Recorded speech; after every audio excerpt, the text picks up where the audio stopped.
Serious గా film maker అవ్వాలి అనేది ఎప్పుడు మొదలైంది? అదైతే ఖచ్చితంగా జాబ్‌లో జాయిన్ అయిన తర్వాత ఇంక ఫిక్స్ అయిపోయాను నేను. ఏంటంటే లేదు లేదు అప్పటి వరకు లేదా ఉంది. సినిమాల్లోకి వెళ్దామని? కానీ ఫ్యామిలీ సర్కమ్‌స్టాన్సెస్ సపోర్ట్ చేయలేదు. రైట్. ఫస్ట్ ఫ్యామిలీ సపోర్ట్ చేసుంటే బానే ఉంది. నా ఉద్దేశ్యం ఏంటంటే బ్యాకప్ లేకుండా దీంట్లోనే దిగొద్దు అని. మన వల్ల ఆళ్ళు సఫర్ అవుతారు. మనం సఫర్ అవుతాం దానివల్ల. సో నాకు అది ఇంట్రెస్ట్ లేదు బేసిక్‌గా.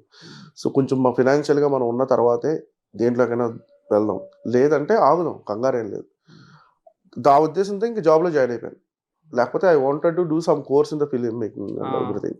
But financially not supportive family ఆ టైంకి. నేను బ్యాక్ బోన్ అవ్వాలి. సో నాకు ఇంక వేరే ఆప్షన్ లేదు. సో సంపాదించాల్సిందే ఖచ్చితంగా. So I chosen the marketing field. Medical marketing field. అక్కడ బాగుండేది. అంటే డబ్బులు బాగా సంపాదించుకున్నాను. ఒక 1 ఇయర్‌లో గ్రోత్ వచ్చింది. తర్వాత ఫైనాన్షియల్లీ కొంచెం స్టేబుల్ అయ్యాను. ఫైనాన్షియల్లీ అప్పులేమున్నాయో ఫ్యామిలీ అన్నీ తీర్చేసాను. నైస్. తీర్చేసిన తర్వాత okay. It's my time. I have to go అని చెప్పి I have to quit my job and I have to go to the films అని చెప్పి వచ్చేసా ఇంకా. ఓకే. సో రెస్పాన్సిబిలిటీస్ అన్నీ రెస్పాన్సిబిలిటీస్ అన్ని సెటిల్ డౌన్ రెస్పాన్సిబిలిటీస్. చేసిన తర్వాతే తీసుకున్నా.